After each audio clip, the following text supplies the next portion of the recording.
Hello everyone, आज हम WCS यानी कि वर्कशॉप कैलकुलेशन एंड साइंस का मॉड्यूल 1 और 2 करेंगे। तो चलो स्टार्ट करते हैं। फर्स्ट क्वेश्चन देखो, what are the two classifications of system of units. System of units के दो क्लासिफिकेशन बताने हैं, तो कौन कौन से होते हैं? फंडामेंटल और डिराइव्ड होते हैं। अब फंडामेंटल और डिराइव्ड क्यों होते हैं? फंडामेंटल का मतलब क्या है कि वो सिस्टम ऑफ यूनिट्स जो किसी दूसरे फिजिकल क्वांटिटी पे डिपेंड नहीं करता। ठीक है, तो जैसे कि लेंथ हो गया, लेंथ की ऐसा यूनिट क्या होती है? मीटर, वो किसी दूसरी फिजिकल क्वांटिटी पे डिपेंड नहीं करती। टाइम की होती है सेकेंड्स। ठीक है, और मास की क्या होती है? किलोग्राम, ये किसी दूसरी फिजिकल क्वांटिटी पे डिपेंड नहीं करती। और डिराइव्ड फिजिकल क्वांटिटीज क्या होती है? डिराइव्ड सिस्टम ऑफ यूनिट क्या होता है? जो फंडामेंटल पर ही डिपेंड करता है। ठीक है, जैसे कि वॉल्यूम के ऐसा यूनिट मीटर क्यूब। ठीक है, जैसे क्यूब का अगर हमें वॉल्यूम निकालना है तो हमें साइड पर डिपेंड करेगा। वो साइड क्या है? लेंथ है, तो वो लेंथ पे डिपेंड करेगा। ऐसे ही अगर हम डेंसिटी की बात कर रहे हैं तो डेंसिटी की ऐसा यूनिट होती है किलोग्राम पर मीटर क्यूब। ये किस पे डिपेंड करेगा? मास और वॉल्यूम पे डिपेंड करेगा। तो जो फंडामेंटल पे डिपेंड करे वो डिराइव्ड हो गया, और जो किसी पे डिपेंड ना करे वो फंडामेंटल हो गया। ठीक है, अब सेकंड क्वेश्चन देखो, व्हाट आर फंडामेंटल यूनिट्स। जैसे कि अभी हमने पहले ही बात करी है, फंडामेंटल यूनिट्स कौन सी है? इसके अंदर वॉल्यूम डिराइव्ड है, तो ए ऑप्शन तो ठीक नहीं हो सकता। लेंथ, मास, टाइम, तो ऑप्शन बी करेक्ट हो सकता है। इसमें एरिया जो है ये फंडामेंटल नहीं है, डिराइव्ड है। ठीक है, और इसमें वॉल्यूम और प्रेशर डिराइव्ड है। लेंथ फंडामेंटल है, तो जिसमें तीनों फंडामेंटल है वो कौन सा है? बी ऑप्शन करेक्ट हो गया। ठीक है, नेक्स्ट इज क्वेश्चन नंबर 3 देखो, what denotes M in MKS। MKS का मतलब होता है, वो समझ लो पहले। M का मतलब होता है मीटर, K का मतलब होता है किलोग्राम, ठीक है, और S का मतलब होता है सेकेंड्स। ठीक है, तो मीटर, किलोग्राम, सेकेंड, MKS। तो इसमें M का मतलब क्या है? मीटर, तो ऑप्शन बी करेक्ट वाला हो गया। ठीक है, नेक्स्ट देखो, how many millimetres are there in 1 inch. 1 inch में कितने मिलीमीटर होते हैं? ठीक है, तो 1 इंच में 2.54 सेंटीमीटर होते हैं, और 1 सेंटीमीटर में 10 मिलीमीटर होते हैं। तो इसका मतलब क्या हुआ? 1 इंच में 25.4 मिलीमीटर हो गए।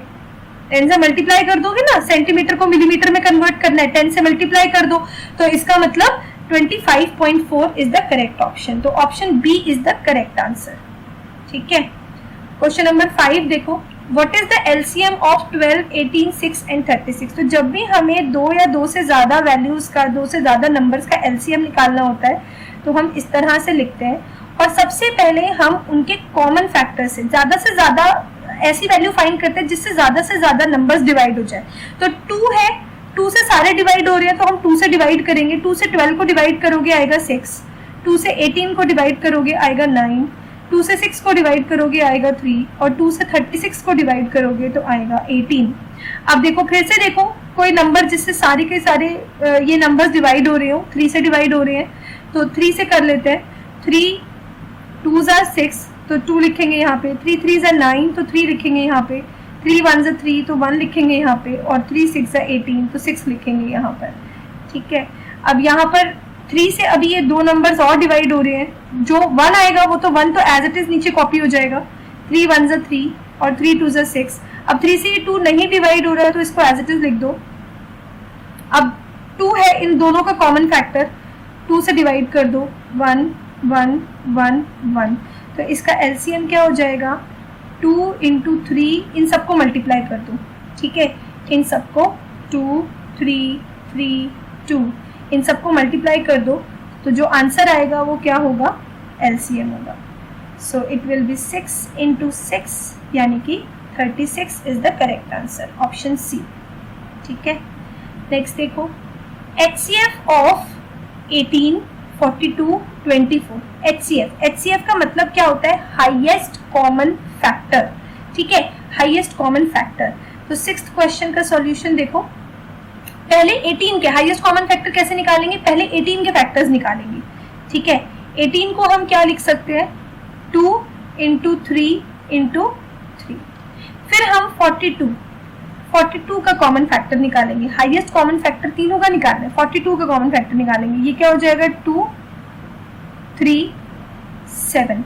फिर हम 24 के फैक्टर्स निकालेंगे, ये क्या हो जाएंगे 2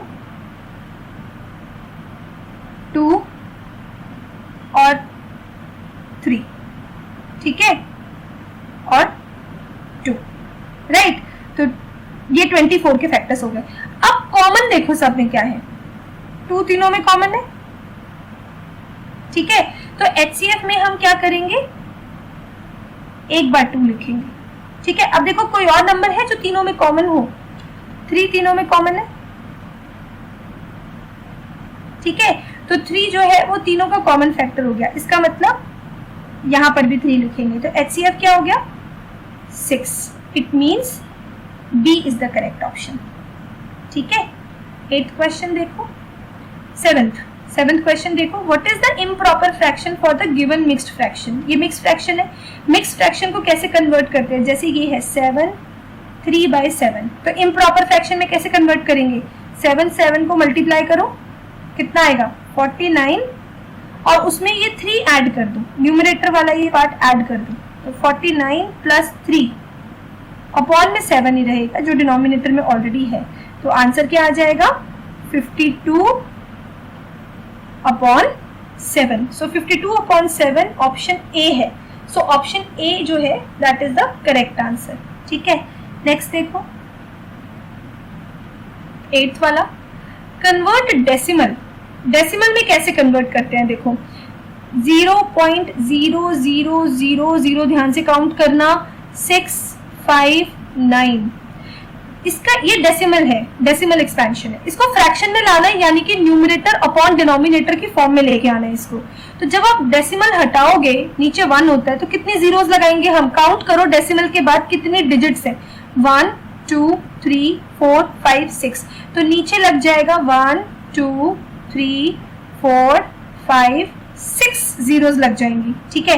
तो आप ऑप्शन देखो कौन सा है, इसमें नीचे 3 जीरोस हैं, इसमें नीचे 4 जीरोस हैं, इसमें नीचे 5 जीरोस हैं, और इसमें नीचे 6 जीरोस हैं, तो option B is the correct answer. ध्यान रखना डेसिमल हटाओगे तो नीचे 1 के साथ उतनी जीरोस लग जाएंगे जितना डेसिमल के बाद डिजिट्स है, ठीक है। नेक्स्ट क्वेश्चन देखो, नेक्स्ट क्वेश्चन है सिंप्लीफाई। सिंप्लीफाई करना है, सिंप्लीफाई किसको करना है, 3/4 प्लस 2/5 माइनस 5/20 को सिंप्लीफाई करना है। कैसे करोगे, सबसे पहले 4 5 और 20 इन तीनों का एलसीएम ले लो, ठीक है। 4 5 और 20 इन तीनों का एलसीएम ले लो, तो 2 से डिवाइड हो रहा है, 4 और 20 कर लेते हैं। यहाँ पे 4 को 2 से डिवाइड करोगे 2 आएगा, 5 एज इट इज, और यहाँ 10, फिर 2 से डिवाइड कर लेते हैं, तो 2 ये डिवाइड हो रहा है, 5 नहीं डिवाइड हो रहा है तो एज इट इज लिख दो, और 2 से 10 को डिवाइड करोगे तो 5 आएगा। अब 5 से डिवाइड कर लेते हैं, 1 1 1, तो एलसीएम क्या आ गया, इनको मल्टीप्लाई कर दो तीनों को, तो एलसीएम क्या आ गया 20, ठीक है।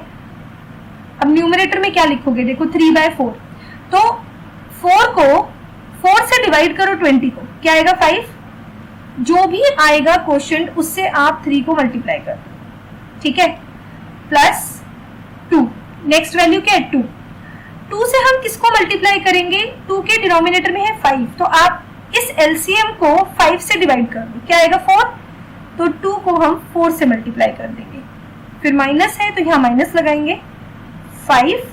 अब 5 को किससे मल्टीप्लाई करेंगे, 5 के डिनोमिनेटर में है 20, तो आप 20 को 20 से डिवाइड कर दो, क्या आएगा 1, तो हम इसको 1 से डिवाइड करेंगे, 1 से मल्टीप्लाई करेंगे, तो ये हो गया 15 प्लस 4 इंटू 2 इज 8 माइनस 5/20, तो ये कितना आ जाएगा, देखो सॉल्व करो, it will be 9, it will be 18, 15 minus 5 10 plus 8 18/20, जिसको हम रिड्यूस करके लिख सकते हैं 9/10, तो आंसर क्या आ गया 9/10, तो option B is the correct option. ठीक है, आगे चलते हैं। डिवाइड करना है किसको? 20/31 को डिवाइड करना है 15/62 से। ठीक है, जब दो फ्रैक्शंस को डिवाइड करते हैं इसका क्या मतलब होता है? First fraction as it is लिखते हैं, डिवाइड को हम मल्टीप्लाई में कन्वर्ट कर देते हैं, और जो सेकेंड फ्रैक्शन होती है उसका हम रेसिप्रोकल कर देते हैं। तो ये हो जाएगा 62/15। रेसिप्रोकल किसका किया हमने? इसका। ठीक है, और वो क्या हो गया? 62/15। अब कैंसिल कर दो, देखो जो न्यूमरेटर डिनोमिनेटर कैंसिल हो रहे हैं। 31 इंटू 2 62, राइट। इसको 5 से डिवाइड कर दो, 5 कॉमन है डिवाइजर दोनों का, सो आंसर विल बी 8/3। पर आप देखो यहाँ पर सारे आंसर्स जो ऑप्शंस हैं वो मिक्स्ड फ्रैक्शन में दिए हुए हैं, तो मिक्स्ड फ्रैक्शन में कैसे कन्वर्ट करते हैं? 3 क्या है डिवाइजर, 3 से हम 8 को डिवाइड कर रहे हैं, 3 2s are 6, ये आ गया 2। ठीक है, तो हम इसको कैसे लिखेंगे? Quotient remainder upon divisor. तो 2/3 इज द करेक्ट आंसर, यानी कि D, option D is the correct one. ठीक है, 11th क्वेश्चन की तरफ आते हैं। What is the product of 0.003 into 0.5? Right?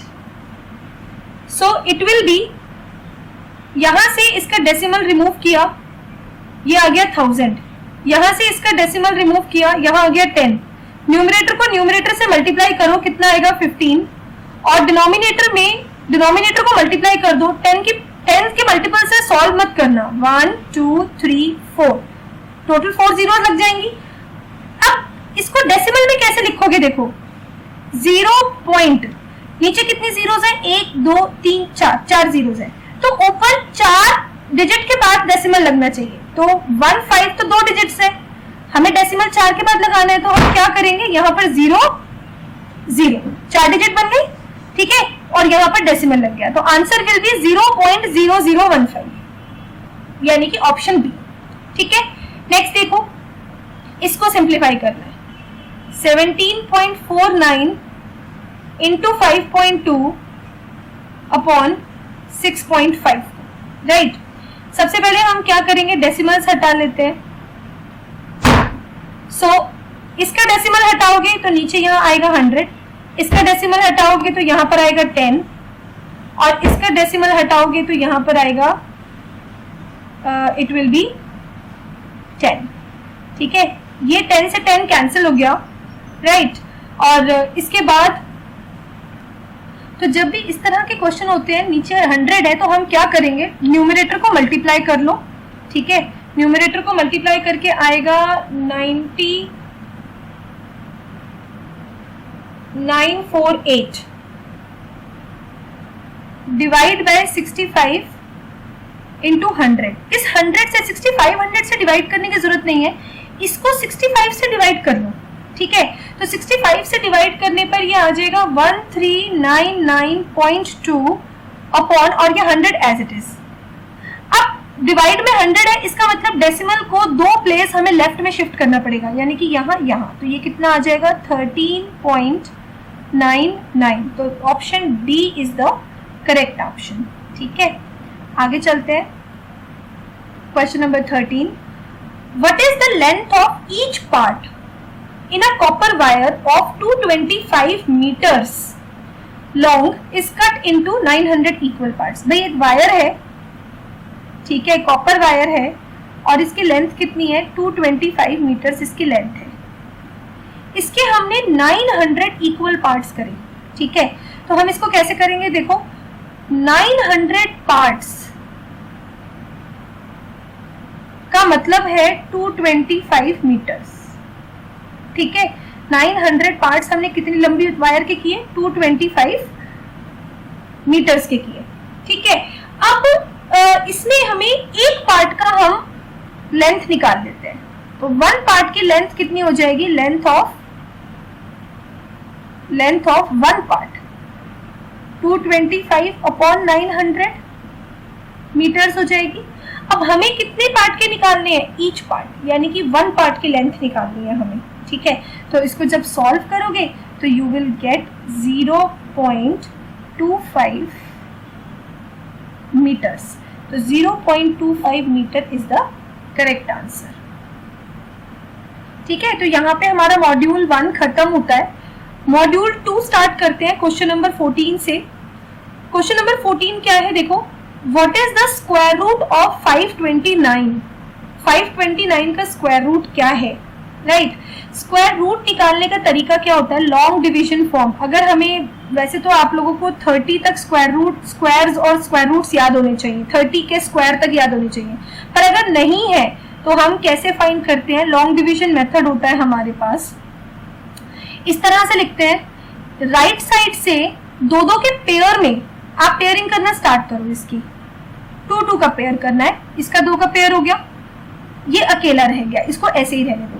अब एक ऐसा परफेक्ट स्क्वायर सोचो जो 5 या 5 से छोटा। हमें पता है 2 × 2 होता है 4, ठीक है। तो ये परफेक्ट स्क्वायर है, 2 का स्क्वायर 4 होता है और 3 का स्क्वायर 9 होता है, तो हम 4 तक ही रहेंगे। हम इसको ऐसे लिखेंगे, 2 2s are 4, ठीक है। जो वैल्यू आपने यहाँ लिखनी है ऊपर, वही वैल्यू आप यहाँ पर भी लिखोगे, ठीक है। तो कौन सी वैल्यू आएगी यहाँ पर? 2, क्योंकि 2 2s are 4 है। जो वैल्यू आप यहाँ लिखोगे वो यहाँ पर लिखोगे। यहाँ प्लस करोगे, यहाँ माइनस करोगे, 2 + 2 क्या आ जाएगा? 4 आ जाएगा। यहाँ माइनस करोगे तो माइनस करके क्या आएगा? 5 - 4 1। अब ऊपर से जब हम कैरी करेंगे इसको, तो हम एक 2 को नहीं नीचे उतारेंगे, हम पूरे के पूरे पेयर को, यानी कि 29 को हम यहाँ नीचे लेकर के आएंगे। तो ये बन गया 129। अब हमें क्या करना है? देखो यहाँ पे 4 ऑलरेडी है, 2 + 2 4।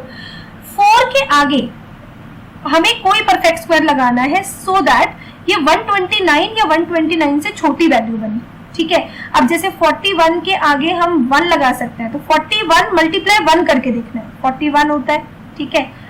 42 को मल्टीप्लाई 2 से करके देखना है। भाई जो वैल्यू आप 4 के साथ यहाँ लगा रहे हो उसी से आपको मल्टीप्लाई करना है, ठीक है। तो ये हो जाएगा 2 2s are 4, 4 2s are 8, 84। अभी और आगे देखते हैं, और आगे मल्टीप्लाई हो सकता है या नहीं हो सकता।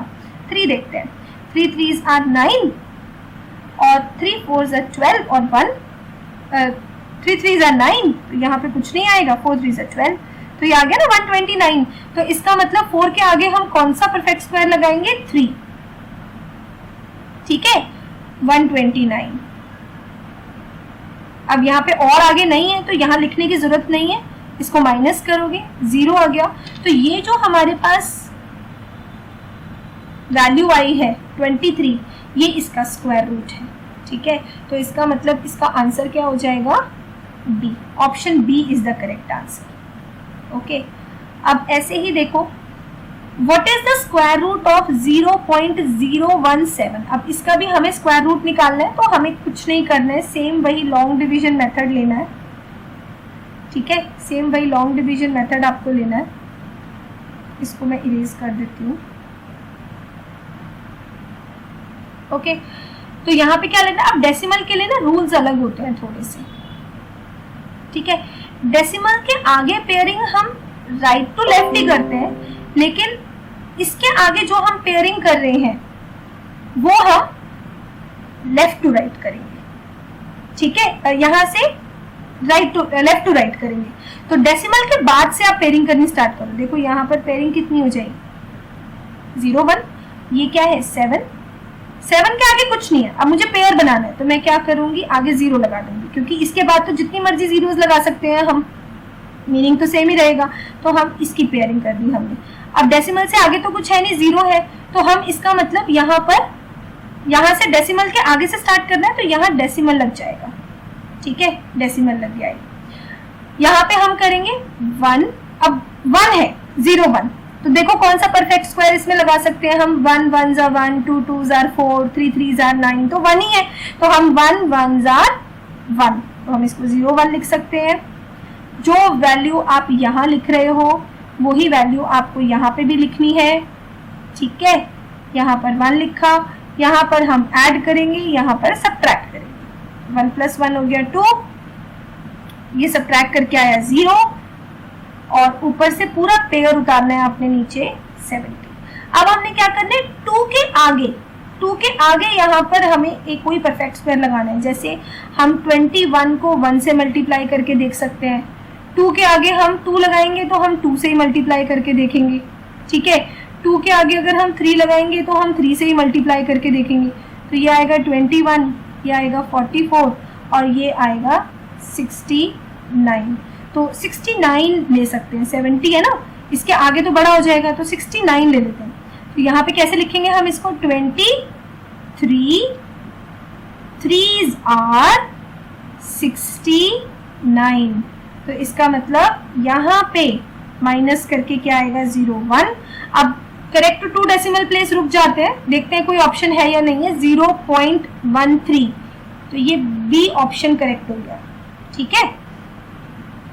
ओके, अब नेक्स्ट क्वेश्चन देखो, what is the definition of ratio. Ratio का मतलब होता है कोई भी दो समान चीजों का अनुपात, यानी कि कोई भी दो एक जैसी क्वांटिटी, दो लेंथ का ले सकते हो रेशो, दो मास का ले सकते हो रेशो, ठीक है। एक लेंथ एक मास का रेशो नहीं होता, राइट। तो इसका मतलब क्या हुआ, दो एक जैसी फिजिकल क्वांटिटीज होनी चाहिए, एक जैसी समान चीजें होनी चाहिए जिसका रेशो हम निकालते हैं। तो 16th क्वेश्चन का आंसर क्या होगा करेक्ट वाला, relation of two quantities of same kind, एक ही तरह की दो मात्राओं का संबंध, ठीक है।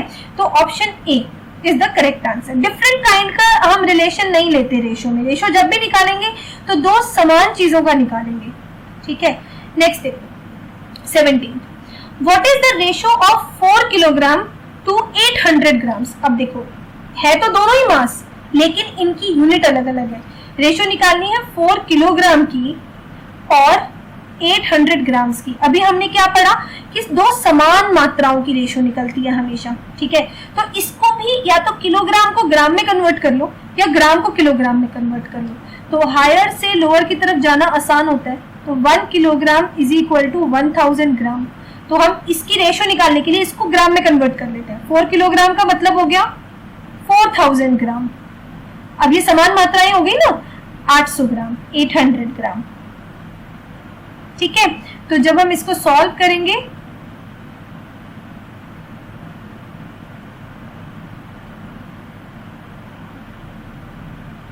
तो इसका मतलब आंसर क्या आ गया, 5:1। तो रेशो क्या आ गई देखो, 5:1। सो ए इज द करेक्ट आंसर, ठीक है। नेक्स्ट देखो question number 18, what percentage of 80 is 20। हम मान लेते हैं x% ऑफ 80 इज 20। अब इसको देखो मैथ्स में कैसे लिखते हैं, x% का मतलब हुआ x/100। परसेंट जहां पे भी है मतलब आउट ऑफ 100 ले रहे हैं हम। x% x/100, ऑफ का मतलब हो गया मल्टीप्लाई, ठीक है। यहाँ पर देखो लिखा है ना, x% का मतलब हो गया x/100, ऑफ का मतलब क्या हो गया मल्टीप्लाई। फिर क्या लिखा है आगे 80, तो हम क्या लिखेंगे सीधे सीधे 80। इज का मतलब होता है, इज का मतलब होता है इज इक्वल टू, ठीक है। तो इज का क्या मतलब होता है, इज इक्वल टू, ठीक है। कितना दिया हुआ है हमें 20, तो हम 20 एज इट इज लिख देंगे। अब इसको सॉल्व कर लो, 0 से 0 कैंसिल हो गया, तो x की वैल्यू क्या आ जाएगी 20 इंटू 10/8, ठीक है। तो x की वैल्यू फाइंड कर लो, क्या आएगी x की वैल्यू 0.25, ठीक है। सॉल्व करना सबको आता है, तो 0.25 आ जाएगी वैल्यू। 19th क्वेश्चन देखो, अब ये भी देखो रेशो और परसेंटेज वाला क्वेश्चन ही है। How much is 8% of 40 kg। अब फिर से देखो 8% ऑफ 40 kg, 8% का मतलब क्या हो गया 8/100, ठीक है। तो हम इसको लिखते हैं 8/100। ऑफ का मतलब क्या होता है मल्टीप्लाई, तो जहां पे भी ऑफ लिखा होगा ऑफ का मतलब हो गया सीधे सीधे मल्टीप्लाई 40, ठीक है। केजी में है तो जो आंसर आएगा वो भी केजी में ही आएगा, किलोग्राम में ही आएगा। तो हम इसको सीधा सीधा कैंसिल भी कर सकते हैं, लेकिन अब जब नीचे 10 के पावर्स में कुछ होता है तो हम उसको एज इट इज रहने देते हैं। तो 8 को 4 से मल्टीप्लाई करो 32 अपॉन 10, नीचे एक जीरो है तो राइट साइड से एक डिजिट के बाद डेसिमल लगा दो, तो आंसर क्या आ गया 3.2 किलोग्राम। ठीक है, आगे चलते हैं। Question number 20, convert 52% into fraction. ये तो बहुत ही आसान है, देखो 52% का क्या मतलब हुआ 52 अपॉन 100। अब इसको सिंप्लीफाई कर लो, ठीक है, 2 इन दोनों का कॉमन फैक्टर है तो 2 से डिवाइड कर दो, यहाँ आएगा 26, यहाँ पे आएगा 50, जितना रिड्यूस कर सकते हो कर लो। फिर से 2 से डिवाइड हो रहा है 13, 25, देखो 13 अपॉन 25 इज ऑप्शन सी। तो ऑप्शन सी जो है वो करेक्ट आंसर हो गया। ठीक है, आगे चलते हैं। 456 इंटू 100। ठीक है, तो जब मल्टीप्लाई बाय 100 कर रहे हैं, 2 जीरोज है, तो डेसिमल को 2 प्लेसेस हम राइट की तरफ शिफ्ट कर देंगे, तो इसका मतलब आंसर क्या आ जाएगा 45.6। तो कौन सा ऑप्शन करेक्ट ऑप्शन हो गया ए। 22 देखो। हाँ, अब इस क्वेश्चन में क्या है, देखो ये गड़बड़ है इस क्वेश्चन में। x2 प्लस 62, अब या तो ये 2x हो सकता है, 2x plus 62 is equal to 102, right, या ये x स्क्वायर भी हो सकता है। मैं दोनों बता देती हूँ आप लोगों को, क्योंकि इस क्वेश्चन में कुछ मिसप्रिंटिंग है, इसके हिसाब से ऑप्शंस गलत भी हुए हैं। अगर 2x प्लस 62, अगर ये x2 को हम 2x मान के चलें तो 2x का मतलब क्या हो गया 40, x आ गया 40 अपॉन 2 यानी कि 20 आ गया। 20 तो कोई ऑप्शन है ही नहीं इसके अंदर, तो चारों में से कोई भी ऑप्शन नहीं होगा। अगर हम इसको x स्क्वायर मान के चलते हैं, ठीक है, अगर हम इसको x स्क्वायर मान के चलते हैं तो x स्क्वायर प्लस 62 हो सकता है भाई 2 ऊपर की जगह नीचे लिख दिया हो तो ये 102 आ जाएगा। x square is equal to 40 आ गया और x की वैल्यू आ जाएगी √40। ठीक है, यानी कि 2 √10।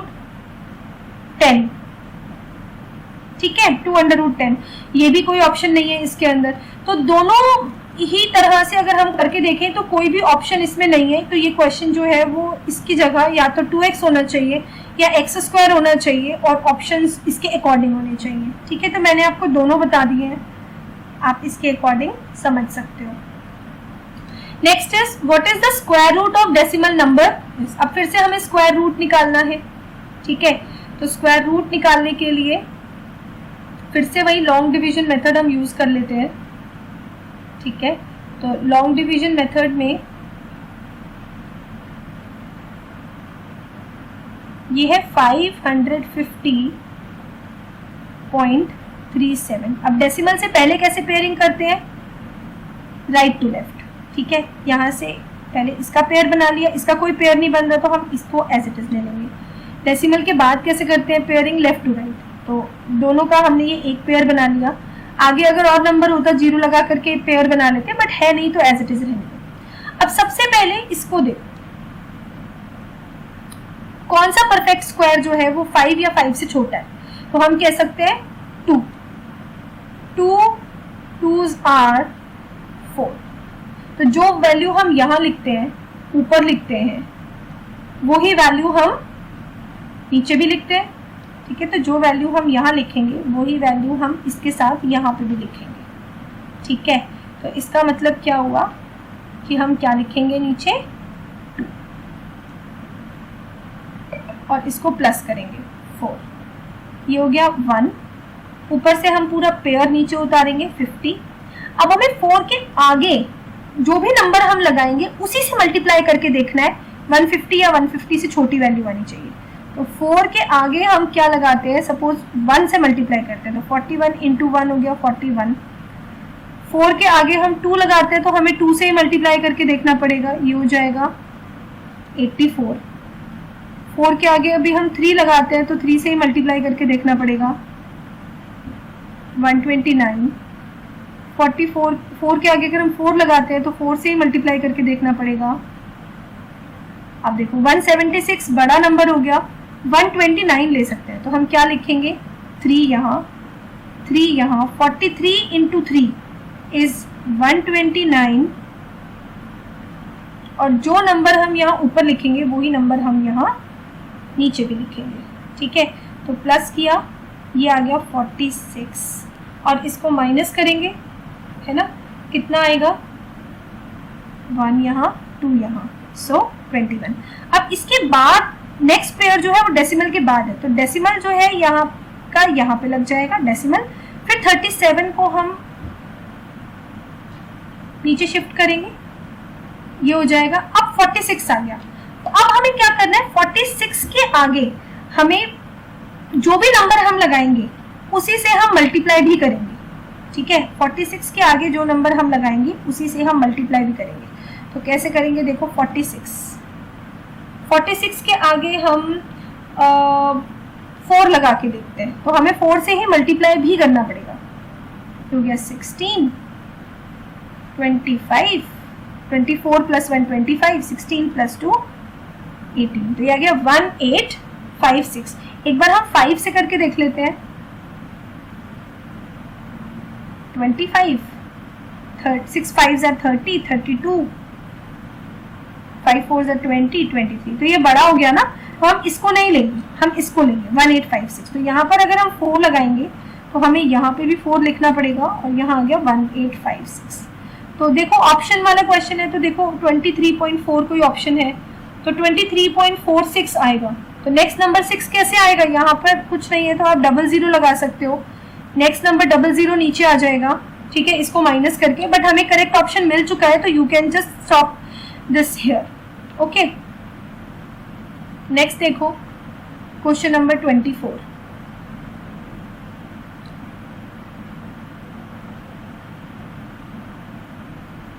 What is the value of, ये क्वेश्चन भी देखो गलत लिखा हुआ है, ये ओ और ऊपर 2 डॉट लगाने इसका कोई मतलब नहीं होता है। ठीक है, और जो ये ऑप्शंस दिए हुए हैं ये भी इसके अकॉर्डिंगली नहीं दिए हुए हैं, तो हम क्या करेंगे देखो, ये किसी टाइपिंग एरर हो सकता है, किसी फॉन्ट में स्क्वायर रूट वो एक्सेप्ट नहीं करता, तो ये इस सिंबल कोई भी सिंबल लगा देता है टाइपिंग में। तो हम क्या, इसका आंसर देखो हम कैसे निकालने की कोशिश करते हैं, इसकी जगह plus square root of 18 minus 2 square root of 2। ठीक है, 8 को हम क्या लिख सकते हैं 2 इंटू 2 इंटू 2, प्लस 18 को क्या लिख सकते हैं 3 into 3 into 2 minus 2 root 2। Right, अब यहाँ पर देखो इसका पेयर बन रहा है 2 का, स्क्वायर रूट का मतलब क्या है, जिसके पेयर बन रहे हैं वो आप पेयर से बाहर निकाल सकते हो, और एक वैल्यू बाहर आ जाएगी। तो 2 का पेयर बन रहा है, बन जाएगा 2 रूट 2, यहाँ 3 का पेयर बन रहा है तो 3 बाहर आ जाएगा, एक 3 बाहर आ जाएगा, और यहाँ 2 रह जाएगा माइनस 2 रूट 2।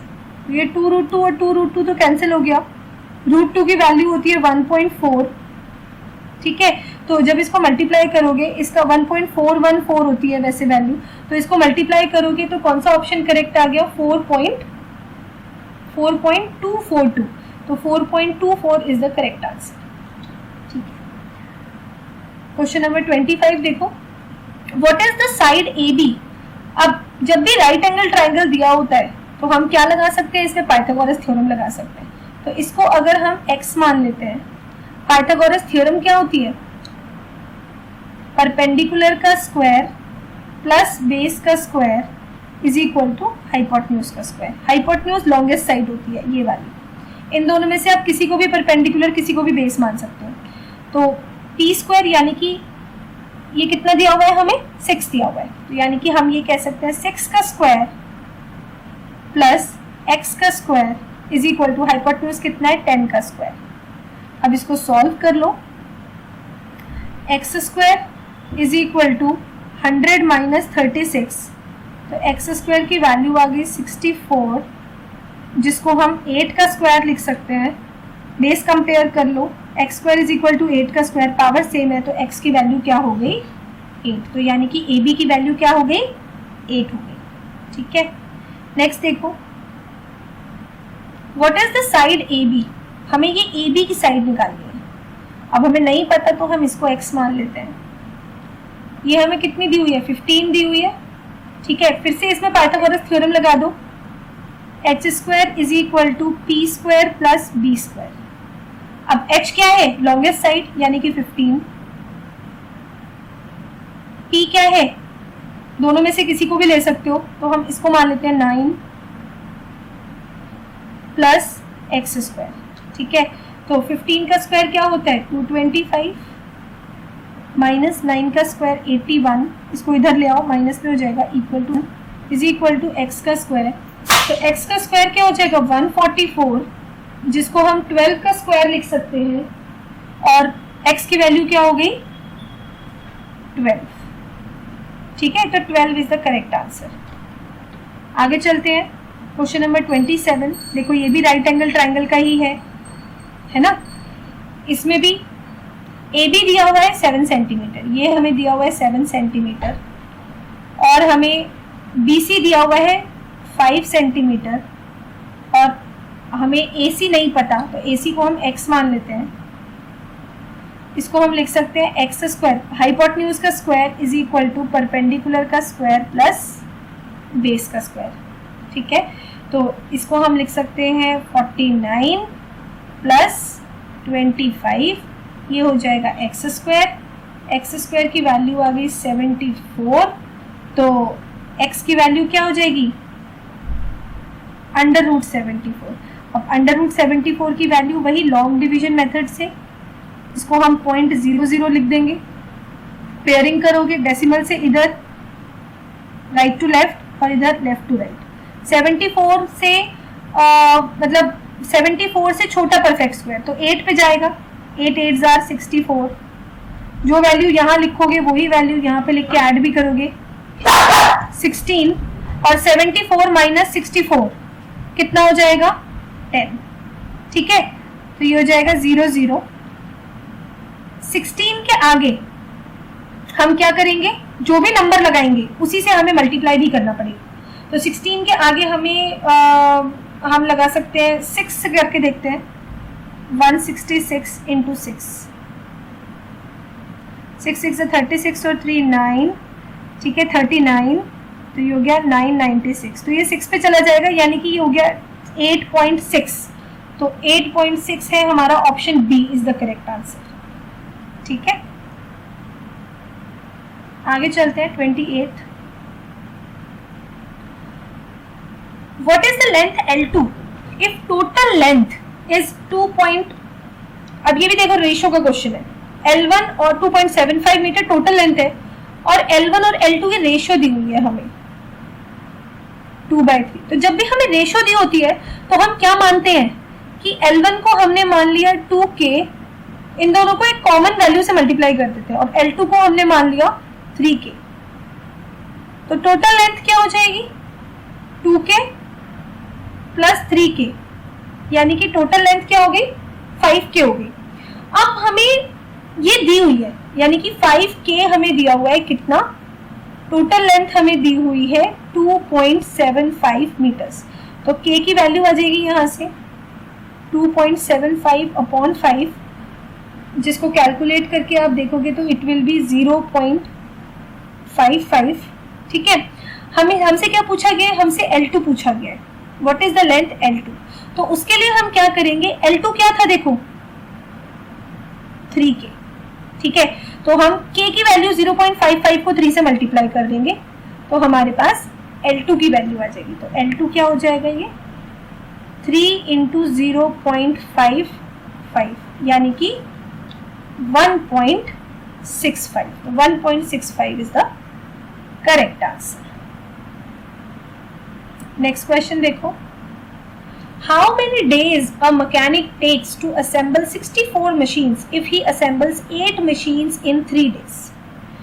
8 मशीन्स को वो 3 डेज में असेंबल कर रहा है। ठीक है, तो 8 मशीन्स में उसको टाइम टेकन कितना लग रहा है, टाइम टेकन कितना है 3 डेज। ठीक है, एक मशीन में टाइम टेकन कितना होगा 3/8 डे। ठीक है, और कितनी मशीन के लिए निकालना है हमें, 64 मशीन्स के लिए निकालना है। तो 64 मशीन्स के लिए टाइम टेकन कितना होगा, एक मशीन के टाइम से 64 को मल्टीप्लाई कर देंगे, ठीक है। 8 8 64, तो आंसर आ गया 8 3 24। 24 इज द करेक्ट आंसर, ठीक है, 24 डेज। नेक्स्ट देखो question number 30, what will be the RPM of smaller gear. अब ये गियर वाला क्वेश्चन है, ठीक है। गियर हर जगह होते हैं, गियर कार्स में होते हैं, बाइसिकल्स में होते हैं, वाइपर्स में होते हैं, विंडशील्ड्स में होते हैं, गियर्स हर जगह होते हैं। तो गियर में ये आरपीएम का क्या मतलब होता है, रिवॉल्यूशंस पर मिनट, कितने रिवॉल्यूशंस पर मिनट। इसका फॉर्मूला अगर आप लोगों को याद हो, इसमें डायामीटर दिया हुआ है दोनों, एक जो बड़ा गियर है उसका डायामीटर है 180 mm और जो छोटा वाला गियर है उसका डायमीटर है 60 mm, ठीक है। तो 180 वाले को 60 वाले के साथ मैश किया गया है, राइट। तो अब हमें क्या निकालना है, और जो बड़ा वाला गियर है वो 60 आरपीएम उसका गिवन है। फॉर्मूला क्या होता है, T1 upon T2 is equal to V1 upon V2। अब ये T1 T2 V1 V2 है क्या, T का मतलब होता है, ये क्या है, रेशो ऑफ डायमीटर्स, ये क्या है, दोनों गियर के रेशो ऑफ डायमीटर से। और ये V1 और V2 क्या है, ये उनकी रोटेशनल स्पीड है, ठीक है। ये जो है ये क्या है, रोटेशनल स्पीड है, यानी कि कितना आरपीएम, कितनी रोटेशन, रोटेशनल स्पीड, कितनी रोटेशन एक मिनट में वो कवर कर रहे हैं, ठीक है, कितनी रोटेशंस ले रहे हैं एक मिनट में, वो आरपीएम रोटेशनल स्पीड होगी। तो T1 अपॉन T2, देखो एक का डायमीटर कितना है 180, दूसरे का डायमीटर कितना है 60, दोनों की यूनिट सेम होनी चाहिए, अगर नहीं है तो कन्वर्ट कर लेना, इक्वल टू V1। V1 क्या है, पहले वाले की रोटेशनल स्पीड, जो हमें नहीं पता हम मान लेते हैं x, V1 भी लिख सकते हो उसकी जगह। V2 हमें पता है 60, तो जब हम इसको सॉल्व करेंगे 60 से 60 कैंसिल हो जाएगा, इधर आके मल्टीप्लाई हो जाएगा, नहीं कैंसिल हो जाएगा, तो x की वैल्यू क्या आ जाएगी 180। तो आंसर इज 180। 180 इसका कौन सा ऑप्शन है, ऑप्शन नंबर डी। तो option D is the correct answer. 31 देखो, question number 31, what is the percentage of copper if the casting weight, casting जो है वो एक मिक्सचर हो गया तांबे का और टिन का। तो अब जो कास्टिंग है उसमें दो चीजें मिली हुई हैं, एक कॉपर है और एक उसमें टिन मिला हुआ है, ठीक है। इन दोनों को मिला के कास्टिंग बनाई गई। कॉपर का, तांबे का वेट कितना है 42.3 किलोग्राम और टिन का वेट कितना है 2.7 किलोग्राम। तो इसका टोटल वेट कितना हो गया, टोटल वेट, ठीक है, 42.3 प्लस 2.7 यानी कि 45 किलोग्राम, 45.0 किलोग्राम इसका टोटल वेट हो गया। हमें क्या निकालना है, percentage of copper, percentage of copper निकालनी। कैसे निकालेंगे परसेंटेज ऑफ कॉपर, जितना कॉपर का वेट है डिवाइड बाय टोटल वेट, ठीक है। और परसेंटेज की बात कर रहे हैं तो इनटू में 100, ठीक है। तो इसका आंसर क्या आ जाएगा, इसको सॉल्व करोगे जब आप, तो आंसर आ जाएगा 94%। तो 94% इज द करेक्ट आंसर, ठीक है। नेक्स्ट देखो 32, a motorcycle tyre is sold for ₹300, what is the purchase price. अब ये 300 रुपीज क्या गिवन है हमें, ये जो 300 गिवन है ये हमें सेलिंग प्राइस गिवन है, एसपी ₹300। और 300 रुपए का जब उसने बेचा तो उसे 25% का प्रॉफिट भी हुआ। तो हम मान लेते हैं कि उसने इसको x रुपीस का खरीदा था, ये कॉस्ट प्राइस है यानी कि खरीदा था। तो जितने का उसने खरीदा प्लस उसको 25% का प्रॉफिट हुआ, ठीक है। 25% किसका, जितना उसका खरीदा था, तो 25% किसका, x का। तो ये क्या है, उसका प्रॉफिट है प्लस जितने का उसने खरीदा था इक्वल टू जितने का उसने बेचा, 300 रुपए का उसने बेचा, ठीक है। तो इसका मतलब क्या हुआ, ये कैंसिल हो जाएगा 1/4, इसको सॉल्व करोगे तो ये आ जाएगा 5x अपॉन 4 इक्वल टू 300। हमारे पास x की वैल्यू आ जाएगी यानी कि 300 इंटू 4/5 मतलब 240 इज द करेक्ट आंसर। ठीक है, तो 240 C option is the correct answer. Next है what is the decimal fraction. ये तो बहुत इजी है, देखो 18.5% है। परसेंट का मतलब पहले भी बता चुकी हूँ, अपॉन में 100 लगेगा। डेसिमल हटाओगे तो डेसिमल के बाद जितनी डिजिट्स है वो सारी यहाँ उतने जीरोस लग जाएंगी, एक जीरो और लग गया। अब नीचे 3 जीरोस है तो हमें 3 के बाद डेसिमल लगेगा। यहाँ से काउंट करो 1 2 3, तो इसके बाद डेसिमल लगेगा तो 5 8 1 और 3 के बाद डेसिमल लगेगा तो 0.185। सो 0.185 यानी कि ऑप्शन ए करेक्ट आंसर है। ठीक है, आई होप आप लोगों को समझ आया होगा और मॉड्यूल 3 के क्वेश्चंस हम नेक्स्ट वीडियो में करेंगे। Okay, bye everyone.